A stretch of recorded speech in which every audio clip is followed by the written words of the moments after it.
Some things are just better on video, I think, and this is probably one of them.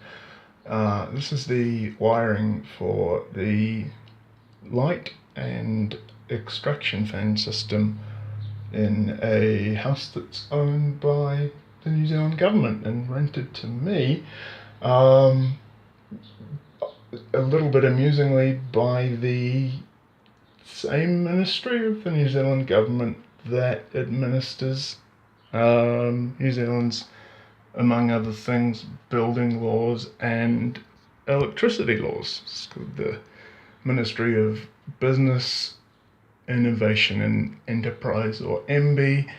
This is a Housing New Zealand house, and this is how the people who write the electricity laws have wired their own house. I'll start at the switch, and I have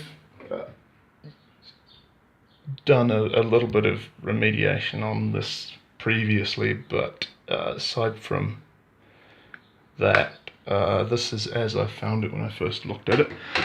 Opened the switch up to disconnect that extraction fan for mold related reasons rather than electrical hazard or burn the roof down related reasons. And while I was just coming to open the switch up, I thought, I'm not really sure I want to know what I'll find in here, because I'd seen what some of the other features of this building were like, and I just didn't want to know. It's important, I think, to point out, don't go opening up your own switches unless you know what you're doing. Ideally, you'd want to be an electrician or electrical inspector. I'm sure that's what Andy would tell you, and I'm sure that actually the person who did this really was allegedly an electrician. I'd hope not for much longer. Well, we'll see. I don't know. Starting at the switch, the breakers are about 3 meters off to my right by the front door, and this is just the two-phase lighting cable. It's all off at the mains, so currently safe to be looking at it, and this is as I found it inside here. The first thing to note is this box in here. I have put a bit of tape in it, actually, that wasn't there. But inside this box are two quite large, proud flathead nails, and a little bit hard to focus on those. There you go, yeah.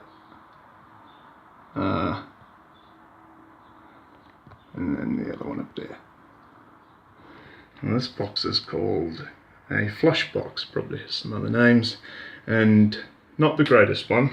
To be fair, there is one in other places in the house there aren't. Just the outside of the switch, this panel part.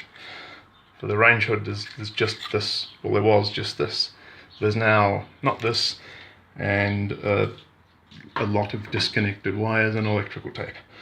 So when I opened it, this was connected to the switch, just this red phase wire connected, and this is lighting wire.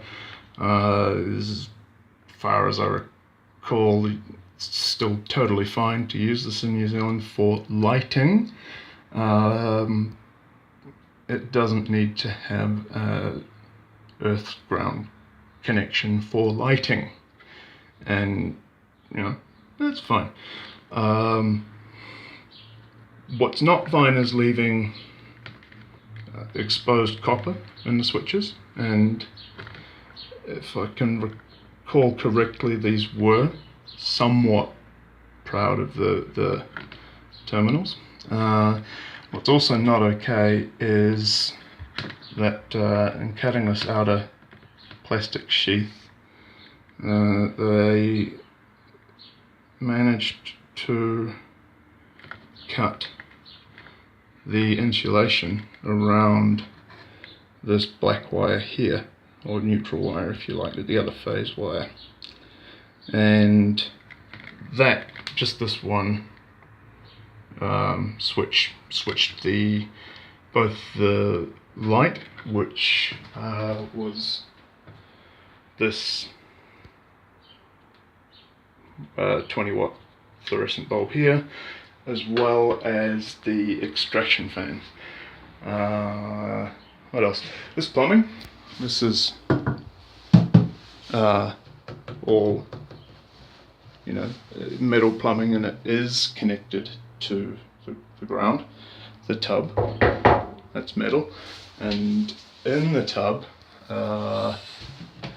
this is about my eye level here, and so this would be head level in the bath, and about one hand span above that, whoop, there you go, is the entry to this duct. The duct you likely won't be able to see because of my mold protective layer here. The duct is aluminium. You can see the fan blades, they are up close to the roof, and there's a domed mushroom headed outlet thing. The roof is made of old steel, and I can probably show you the neighbouring properties. There we go. So it's corrugated steel, the roof, and that's right up above your head. So over on, I've just taken this off, I haven't, aside from removing that cover, I haven't done anything at all to this. This is as I found it just now.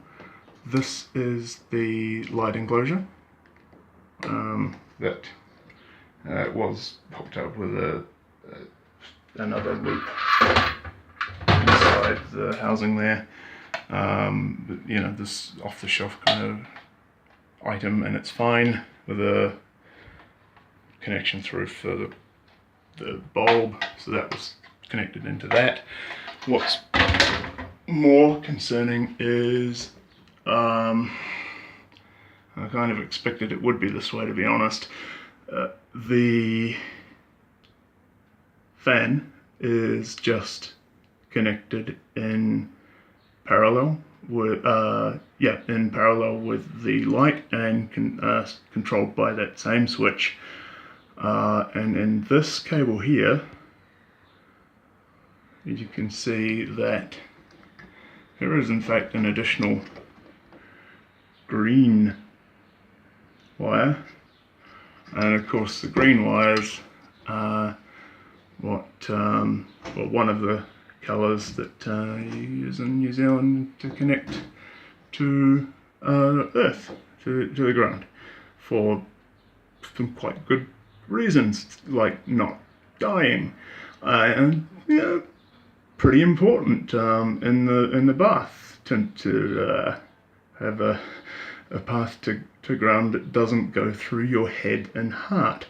There's a date there, 2008. This is like, I guess that's when this cable was presumably manufactured, so that to me would be the earliest that any of this could have been put in, and may well have been substantially after that time. I don't see any other dates on anything, and there might be serial numbers on some of the plastic, but I can't see any. I try to find out via the wonderful thing that we have in New Zealand, the Official Information Act. I'll see if I can find out exactly when this was put in, but after 2008, and certainly after it was absolutely not okay to do that. And just quite unbelievable, really. There is a GFCI on the switchboard, not anywhere in the bathroom, but relying on that to work when the fan is not connected to earth ground particularly well, and expecting that to work fast enough to save your life if it does short out in a shower or bath type situation with metal plumbing. I would think that that's less likely to be very much use to you. I would anticipate that if that motor up in there, which is presumably not a high quality one, does manage to break to short onto the duct or roof or anything, not being connected to ground and having that sort of grate right above your head, if it was still connected, there's very high chance that that's just going to kill someone. The other thing that could occur, of course, is just burn the roof down. Yeah. So I think that's all that there's really to say here. It's really appalling, but I'm not surprised at the same time. And I very much doubt that this will be the only place in which this kind of crap has occurred.